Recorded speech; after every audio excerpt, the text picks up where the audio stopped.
everything's gone quite well. What time is it now? 1:40? Yeah, we're ahead of schedule. You can do a 30-minute show in an hour. 45 minutes, really. 30 seconds out. You got slave labor.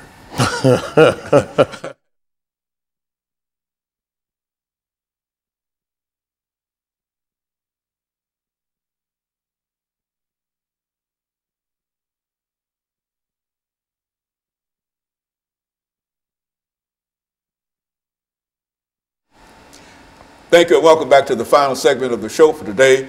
The topic is homeless displacement and gentrification in Music City. And we have with us Mr. Allen, Mr. Rodriguez, and Mr. Lester. And so we have all three of you with us during the final 10 minutes that we have here. Let's start off, Mr. Allen, by talking about this issue of gentrification and the impact that it has on Nashville itself, and then you'll have 3 minutes and you'll have 3 minutes. Well, being a Nashvilleian, I've watched Nashville changed. All this land has been entrusted, so they have no place to go now but to the areas of poverty. And that's through North Nashville and into East Nashville. And about 4 weeks ago on NPR, they said that they're doing gentrification in North Nashville, East Nashville, West Nashville, and South Nashville all at the same time. No other city is doing that, even though it's gentrification going on in other cities. If you go into Salem Town, which is connected to Germantown, it looks the same now.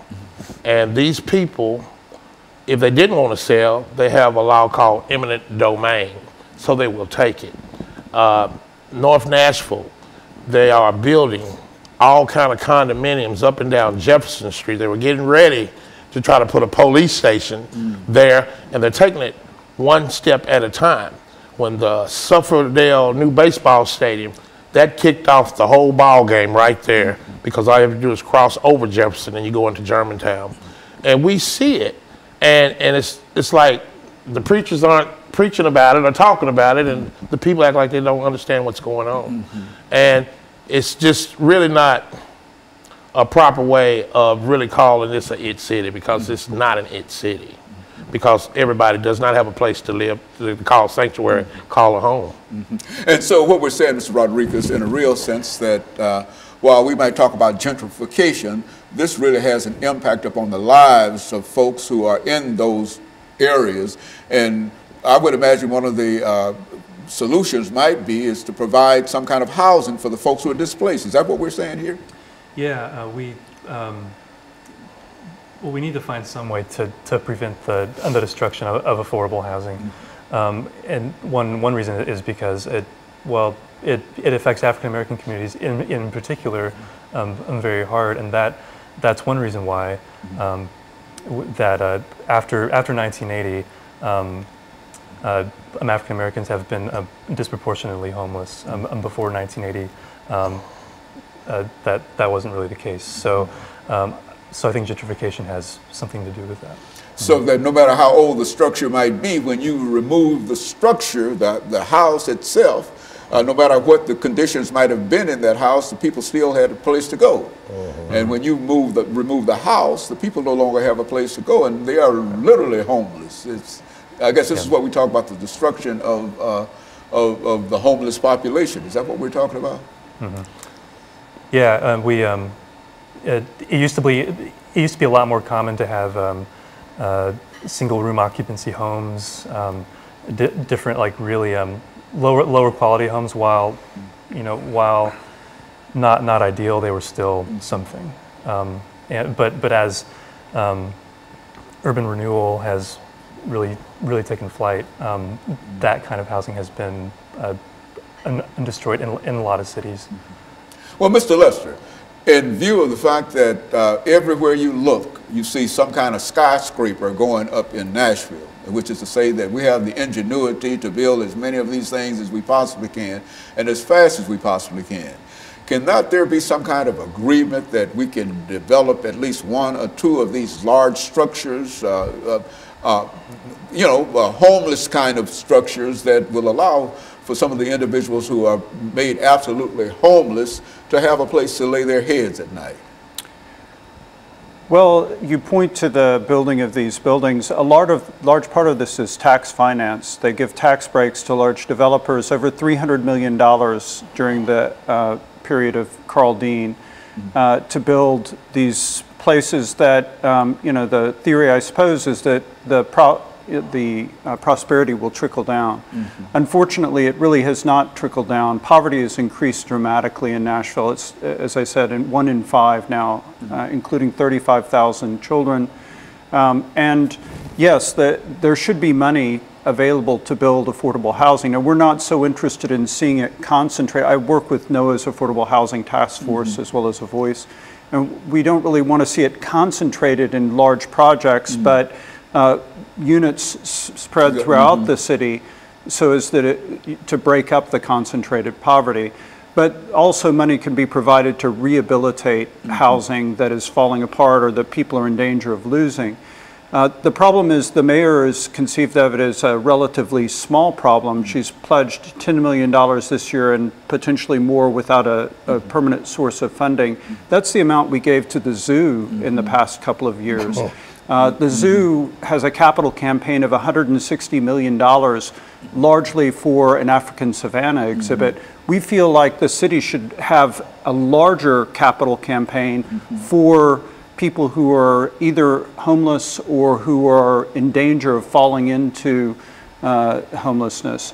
And so it's unimaginable to me, at least, that the city can't find a dedicated source of funding for the Barnes Affordable Housing Trust Fund to actually preserve and create new affordable housing. We believe 20,000 units are what's needed now. There are 14,000 people waiting for vouchers.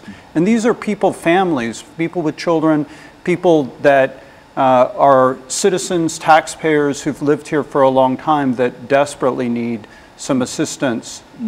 Mr. Rodriguez, in view of the fact that you have some knowledge in terms of what's going on nationally in reference to the homeless population, what city do you believe, or what state do you believe is doing the best in terms of trying to deal with the problems that we're talking about here today? I mean, what state or city do you know that we can say that this is perhaps the best that they can do in reference to the homeless population dealing with this issue?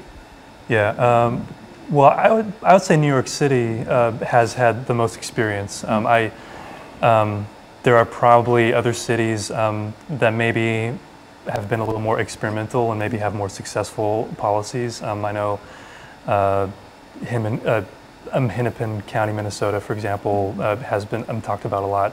But New York City has been at this for a long time. So that's typically where researchers and policymakers tend to go if they want ideas for policy.